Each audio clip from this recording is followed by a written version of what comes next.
Mapagpala pong hapon sa inyong mga ka-farmers. Narito po tayo sa lugar ng kabundukan na kung saan namin pong itinanim itong kamutian na ito at napakalawak. Yan po, makikita nyo ang aming tinanim. Kasama po ang inyong lingkod na nagtanim dito sa lupain nito. Sapagkat tulong-tulong kami dito sa lupang ito na nagtanim. Ang tawag dito ay bayanihan o bataris. Ang farmers ay tulong-tulong na nagtatanim sa kabundukan at upang maitanim ang kanilang mga pananim gaya ng kamuti, tulong-tulong sa kaunlaran at walang binabayad kundi pakain lamang sa mga grupo at yon ang kanilang tahanan. So, napakaganda ng kanilang area. Ngayon nandito po si Sir Ronnie Digno at siyang kapayan namin. Sir, magandang hapon po. Magandang hapon din po. Oo. Sir, di ba kayo po yung may-ari nito, ang lupang nito? Ito pong lupang ito pag-aari pa po ng mga magulang namin. Nung mawala na sila na party-party na sa mga magkakapatid. Sa katunayan po, 9 hectares po ito lahat. Oo. Pero na-party na po sa by 7 po, ito po naghati-hati dyan. Ito naman pong pagkakamote na to. Ito naman pong pagkakamote. Ang pagkakamote po ay dapat ihanda yung lupa. Ihanda mo yung taniman mo, araruhin mo ng 2 beses. Tapos, pag nahanda mo na, maggawa ka na ng yung tinatawag namin na paglanggukan. Kapag ang langgukan mo mga pang-4 o 5 putol na, naabunuhan mo rin yun para mabilis yung hahaba. Pag okay na siya, at maghihintay ka na naman noon yung pagpatak ng ulan. Kapag yung na-realize mo na yung ulan talagang medyo malalim na yung basa, doon pwede ka nang tawagin ng grupo kasi may grupo kami rito Ibig sabihin po, may bago grupo kami rito. tanim ay umuulan na po ito. Oo. Bago magtanim, basa ng lupa. Oo. Tapos Kapag tapos doon po ito inararo. Oo. Tapos idadayos po na. Oo. Pagka Tapos naitanim po ang gagawin nito, ano pong tulad ginagawa? yan, ang tamang tanim dyan 5 cm to 4 to 5 cm ang tamang pagtanim ng kamote. Tapos dapat mga 3 buko dapat nakatabon sa lupa para marami ang laman. So ang layo nito dito, doon, damang layo.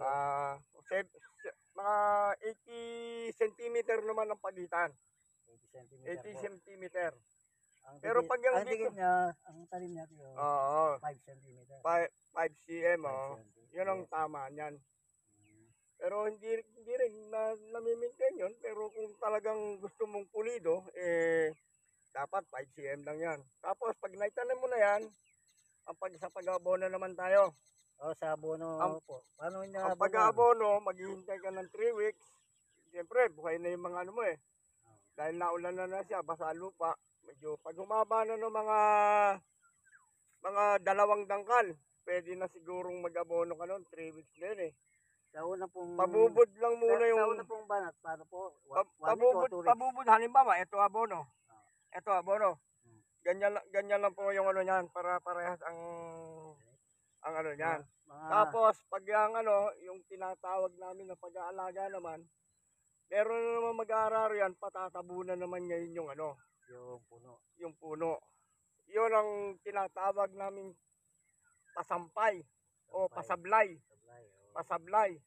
Tapos pag kung ikaw medyo sinipag pa, padukot naman ganun, tas naman yon. Mga ilang weeks po bago inabunan yun?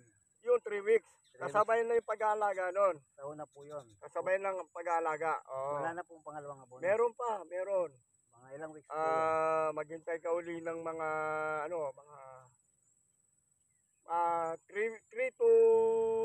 30 days. 30 days bago abono. Oh, Ano 30 po days. inabono naman nun? Yun naman, yung iabono mo nun, pwedeng triple 14 na may halo na 16-20. Conforme sa yung accurate na fertilizer na akma dun sa lupa na tinaniman mo. Oh, Yung iba, 4600 o yung tinatawag na urea.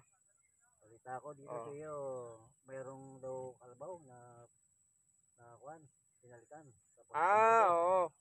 Yung pamangkin ko nagtanim siya ng siguro approximately mga more or less 1 hectare siguro, pero parang wala pa Parang walang 1 hectare yun Magkano halaga ng Kung kalabaw? ang halaga na ipinilit na kalabaw 65,000.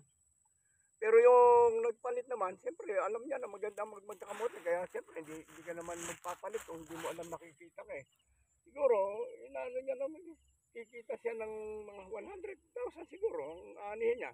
Yung nagpalit. Oo. Pero maghihintay pa siya ng 4 na buwan. Oh. So may pera sa kamote. May pera sa kamote. Yung mga pamangkin ko, yung mga Ludovice, isang pamilya lang yung kumita sila ng mahigit 500,000. Wow. 500,000 na yun. Hektarya yun.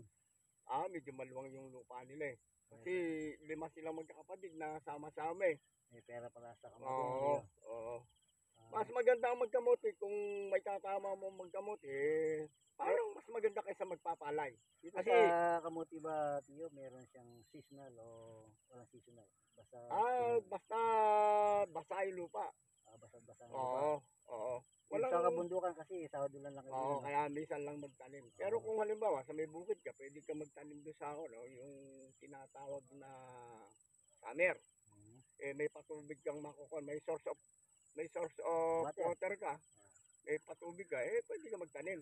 So sa ngayon, Tiyo, ang kamote kasi ang mga magsasaka Ang kamote kasi, maselan yan Ayaw niya sa sobrang tubig, ayaw rin naman niya ng walang tubig. Yun. Oo, dapat basa lang yung lupa, pero ayaw niya ng basang-basa. Okay.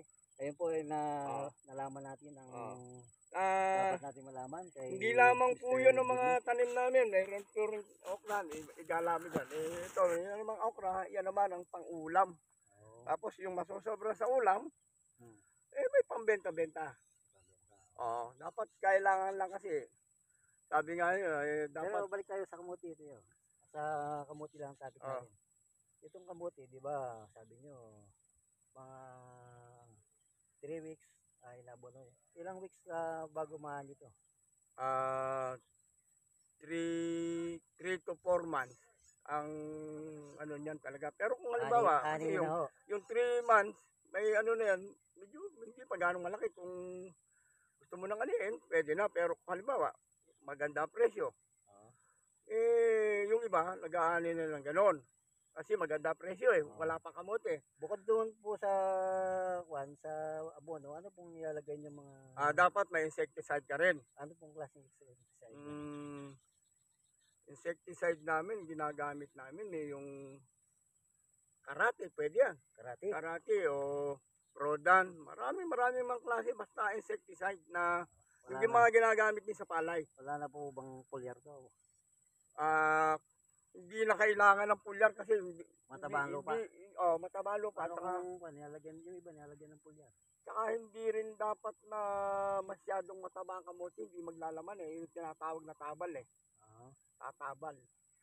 Kailangan na ano lang, yung hindi naman siya masyadong mataba, hindi naman siya maloris. Okay. Yun ang kailangan doon. So, maganda na yung lugar. Oo. Sana kikita ng marami. Magbubunga na marami. Una yung Panginoon Diyos, siguro bibigyan naman niya siguro ng magandang ani to kasi naano naman sa ulan Itong katatanim nito, ilang araw na po natanim to, Tiyo? yung mga nauna 4 days yata ang pagitan ngayon na naman ito lahat ito 4 days to o 2 days lang? 2 days lang 3 to 4 days kasama na yung paglalandok doon.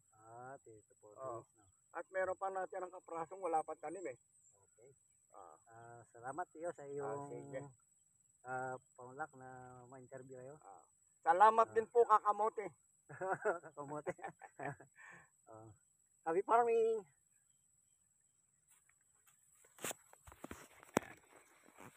Pakinggan, tingnan natin.